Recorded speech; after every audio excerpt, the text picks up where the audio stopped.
Guys, hey, what's up, guys?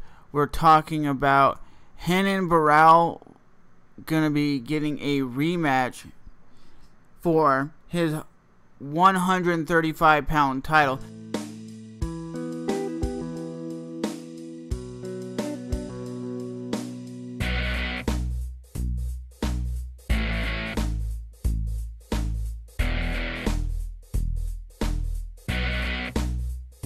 Does this kid really deserve a title shot after basically getting dominated by TJ Dillashaw? I really don't think so. If you look at it this way, TJ Dillashaw, yes, is a great fighter. Yes, okay. But he keeps talking about this dude like he is the best pound per pound guy. And I see this way. You could say TJ did dominate that fight, yeah, but you can say the exact same thing that Renan Barao is going to actually switch it up in his training camp and probably really improve in his next coming fight and win against TJ. Will I be surprised if he comes out there swinging for the fences and TJ loses? No, I wouldn't be surprised at all, because Renan Barao is a very, basically, what should I say, savage. Like, if TJ beat him and Renan Barao got dominated, look at Uriah Faber, which is number 2 or 3 in the weight class, and he can't even beat him. So that's saying something, that Renan Barao is probably one of the pound-for-pound best fighters in the world. But there is always a chance, like, when you look at Chris Weidman beating Anderson Silva, it's just one of those type of guys that Anderson Silva could beat everybody else, but he just can't beat this guy. And my thing is, do I want to see a rematch? No, not really. I really don't care to see a rematch. I really don't. I don't think a rematch should happen in this fight, but I think it should be another guy in line. So, what do you guys think about that? And do you guys think that Ronda Rousey should be put in the pound-per-pound best top 10 fighters of all time, or right now? Because I really don't. I don't think she's one of the best pound-per-pound fighters of all time, because you look at it this way. Look at Jon Jones. He's beating Quentin Jackson, Shogun, Machida, Ryan Bader, Matt Hamill. The list goes on and on who this cat has beaten and destroyed. Okay, Ronda Rousey, yes, has won almost every fight. 9 fights by armbar, or like 2 fights by knockout, and like 7 fights by armbar. But the thing is, there's a difference between Ronda Rousey and Jon Jones. Ronda Rousey is fighting people that are not even in her weight class, not even in her division. They're like tomato cans. Some of these fighters wouldn't even be in the UFC if they had top level competition like Jon Jones as a women's fighter. I'm not saying all women's fighters suck, but I'm just saying, look at the level of contest that Ronda Rousey's having, and look at the MMA fighters that are women that are fighting. They're not on the level of Ronda. Ronda is so much higher. She's been training elite level fighting since she was a kid, and she's done the Olympic stuff. She's dominated. But you look at these guys, or these girls, I should say, that have only just been getting into the mixed martial art game, maybe what, 2-3 years ago, and they're trying to fight Ronda Rousey, and they're getting dominated. Ronda Rousey's here, and the rest of the competition's here. It's like looking at Junior Dos Santos. Everybody's like, Junior Dos Santos is a complete beast, one of the best fighters at heavyweight, but he just can't beat Cain Velasquez. Cain Velasquez is just on a higher level. Cain Velasquez is like the new Fedor Emelianenko. He's very well-rounded. He's a black belt in Brazilian Jiu-Jitsu. He's very great on the ground. He dominates fighters with his stand-up and takedowns, and he's very relentless.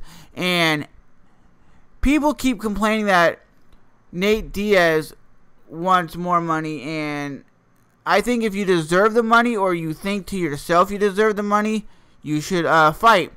So my thing is, if you have a goal in life saying I want to make more money, you should stick to that goal, because you shouldn't just go, okay, I'm just going to go fight. I mean, yes, the fans want to see Nick Diaz fight, and they want to see Nate Diaz fight. Everybody wants to see Nick versus Anderson Silva. I want to see that fight. Your mama wants to see that fight. That would be one of the best fights of all time. I think Nick has the stand-up game that can compete with Anderson Silva. Anderson Silva just throws more leg kicks, and I don't know if Anderson Silva is going to be more tentative with leg kicks when he comes back from fighting, because look what happened with Chris Weidman. But Anderson Silva and Nick Diaz is no Chris Weidman. He doesn't go for takedowns. He's a very aggressive fighter. He's a shit talker when he comes into the cage, and you never had a Diaz brother back down from a fight. They tell you they're going to come in there and whip your ass. They go in there and they try to whip your ass. They don't say stuff in the post-fight interviews. Oh, I'm going to go in there and beat Anderson's ass, and then he gets beat down. Nah, that's not going to happen. You seen GSP fight Nick Diaz. Did GSP ever in that fight go for submissions when he had the opportunity? No. Why? Because Nick Diaz has some of the best jiu-jitsu ever in the mixed martial arts game. He actually was in a fight in a jiu-jitsu tournament, and that fight never happened, but he was going to actually go against a top-level Brazilian jiu-jitsu black belt, and he didn't care. He's one of the guys that say, I want to fucking fight. I want to fight. Give me the fights that people want to see. He wants big fights because big fights bring big money. He doesn't want to fight these little guys because what are they going to do? Just make a name off of Diaz if they beat him? Or they're going to make a name just because they're fighting someone that's big? So the pound-per-pound best fighters will have a 15 fight top 15. It says all weight classes. Okay, it says John Jones, Jose Aldo, Cain Velasquez, Demetrius Johnson, Chris Weidman, Anthony Pettis. Anderson Silva is still on the pound-per-pound best fighters at number 7. Then you got Renan Barao, which is number 8. Ronda Rousey, which is 9. Johnny Hendricks is 10. TJ Dillashaw. Well, I wouldn't even put TJ on there, to be honest, because that was the first fight I ever seen TJ in. Yes, he deserves a congratulation that he beat one of the pound-for-pound best guys, but I wouldn't put him on the top list. Then you have number 12, Vitor Belfort. I think Vitor would be over TJ. Then you have Benson Henderson, Alex Gustafsson, and Glover Teixeira, Gilbert Melendez. I don't think I should say this. I wouldn't put TJ on that list, and I would not put Johnny Hendricks. I don't really consider Johnny Hendricks one of the best fighters out there. I can see he's beaten a lot of top guys, but he's not really impressive. He just goes out there and knocks people out, okay?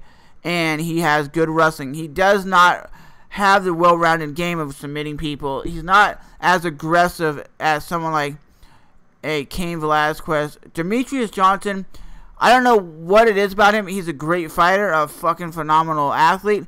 But to me, I don't enjoy his fights. I'm not saying it's because he's very technical and his weight class is very shameful. Like, it sucks because they're so fast. And I don't know, there's just something about the 125ers. I think there's going to be a 115 pound division, which you don't need to keep getting lower and lower weight classes. In fighting, I think more people want to see the big dogs fight. That's why when you seen back in the day Brock Lesnar versus Shane Carwin, everybody went bananas for that fight. Why?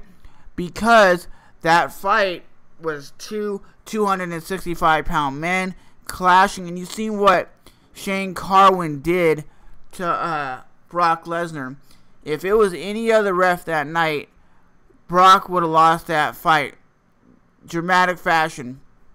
And I gotta say this, I got a comment on a video, and the guy actually asked, or told me, that if Ronda Rousey ever fought Floyd Money Mayweather, Floyd Money Mayweather would knock her ass out in less than a minute.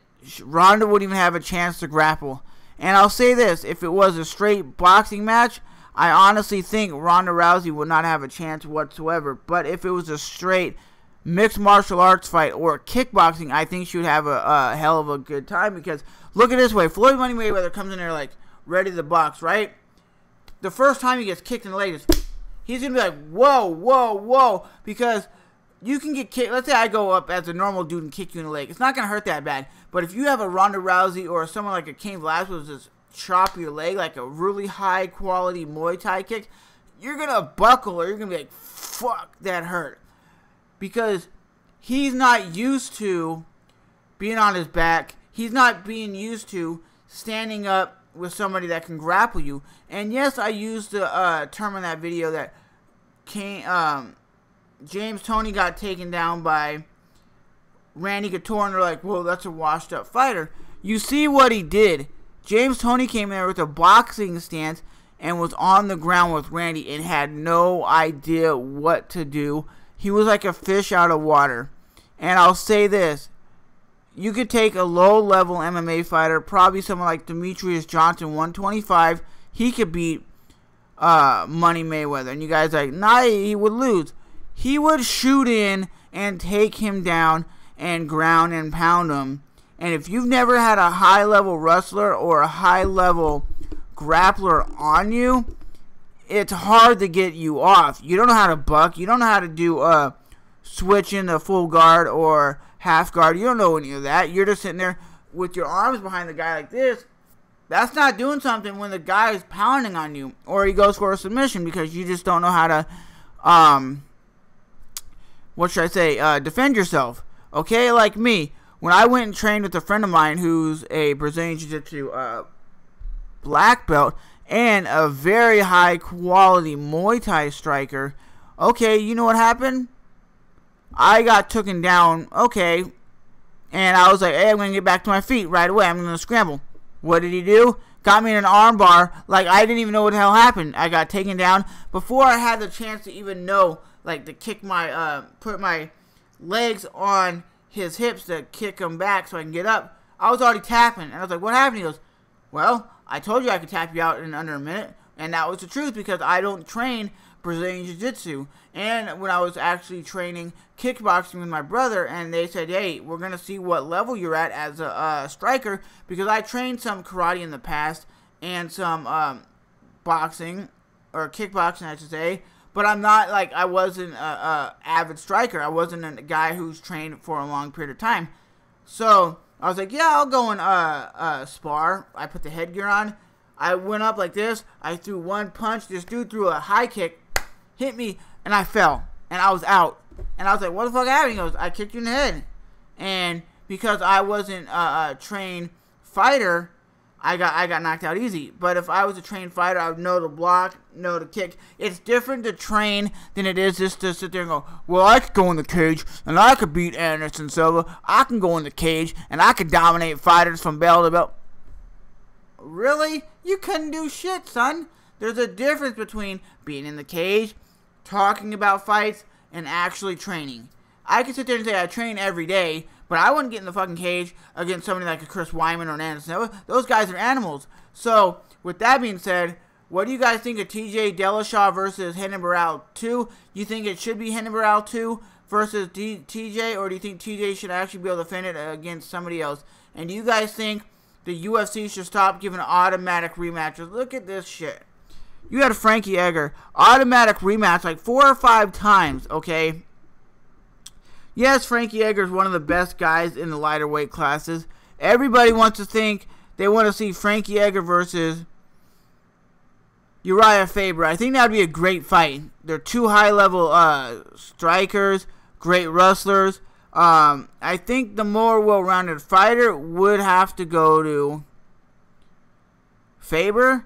But I know, on the other hand, when you look at what Frankie Edgar is capable of doing, he's capable of throwing punches and running around, throwing punches, and he's in and out. But with that being said, guys, I will talk to you guys next time.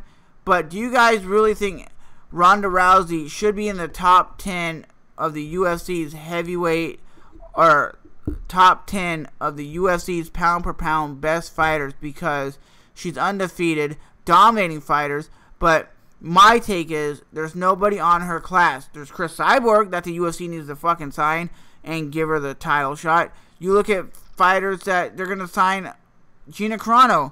Gina Carano, maybe in her prime when she was fighting, was on par with what Ronda Rousey is. But right now in 2014, and she hasn't fought since 2009, she's just going to get her ass kicked. It's blown out the water, and people are like, well, I thought Gina Carano was the one that could be competition.